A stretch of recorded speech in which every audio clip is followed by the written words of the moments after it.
Hi,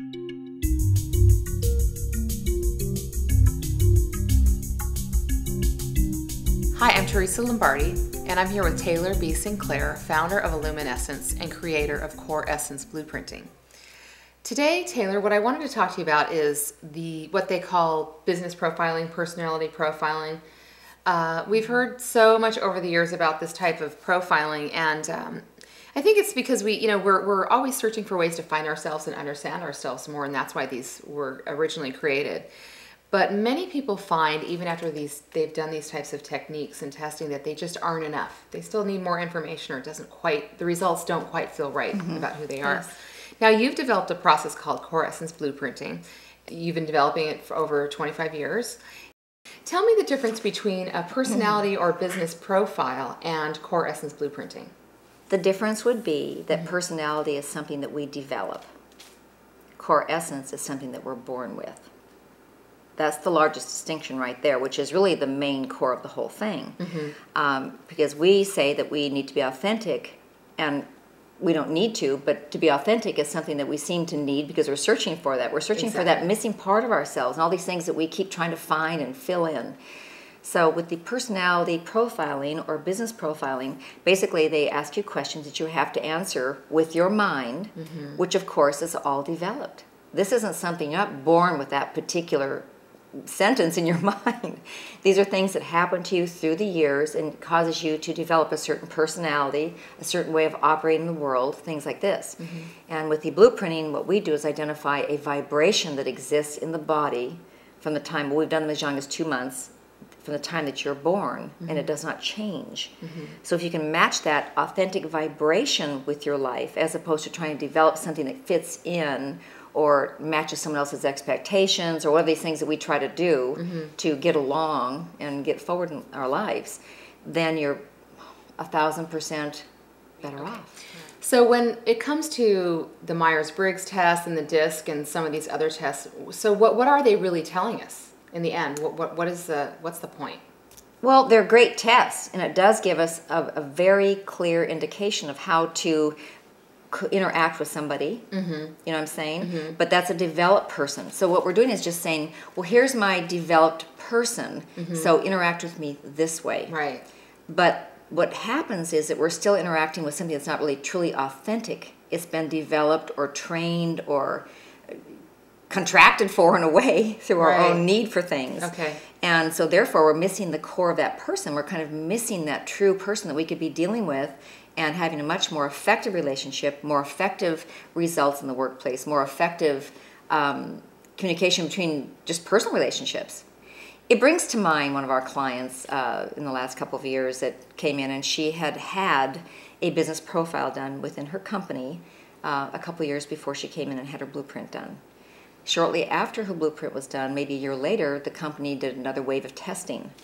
And she was actually questioned on it because they said it was so different. Was she trying to manipulate the test different or look at it differently, or what could cause such a difference?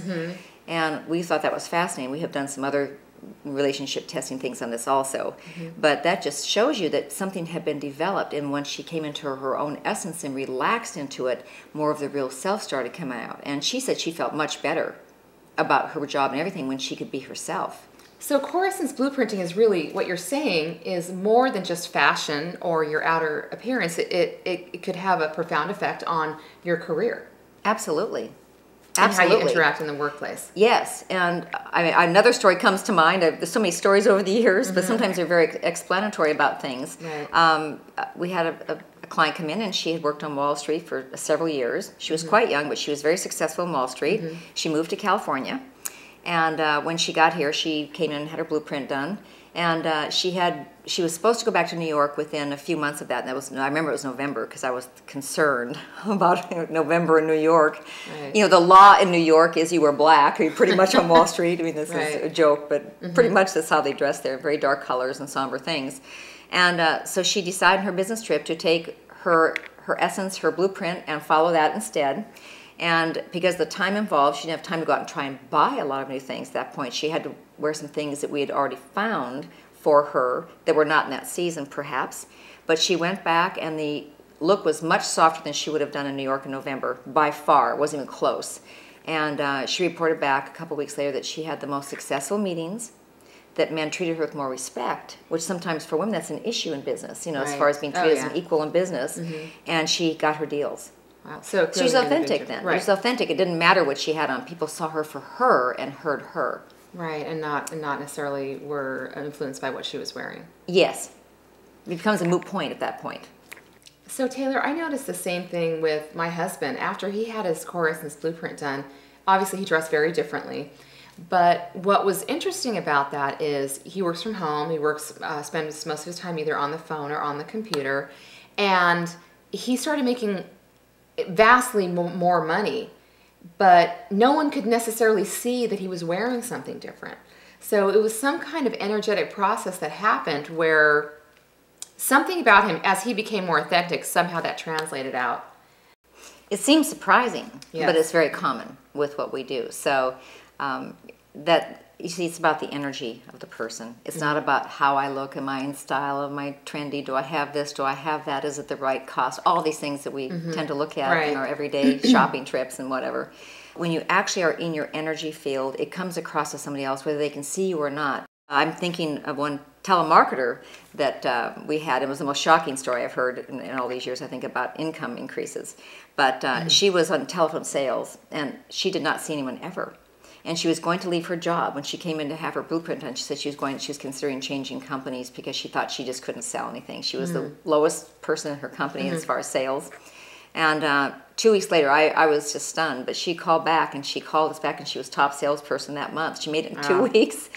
And she said, but no one sees me. I don't even have to make outgoing calls. They just call in, and it's just like they get this voice. And you see, it's a vibrational field. And it doesn't mean that we can tell about that person on the phone, but we hear something that's so congruent and authentic that you tend to be heard in a whole different way and perceived in a whole different way. So whether it's in person or not in person, even on the phone, it does affect us, our authenticity, in a huge way. Right, in a way that someone's personality necessarily wouldn't translate in the same way. Yes, because you're trying to make that happen. You're almost manipulating yourself sometimes and trying to remember this and remember that. Adapt. Yes, and adapt to all these situations to where if you're just vibrating and being truthful and being yourself, it comes across a whole different way. And all the testing I've done all these years, I have never seen anyone be able to transcend the clothing on their back. Meaning, you can try all you want to change how you sound. You can try all you want to change how you look. And if you cannot transcend the clothing. It's a vibrational field. The clothes are a vibrational field. You are a vibrational field. And when they match, magic happens. And when they don't match, there's incongruence. It's almost like that radio station where the static is off. You can't quite grasp what the person is trying to get across to you, what they're trying to say to you, how they're trying to be with you. It just doesn't happen the same way.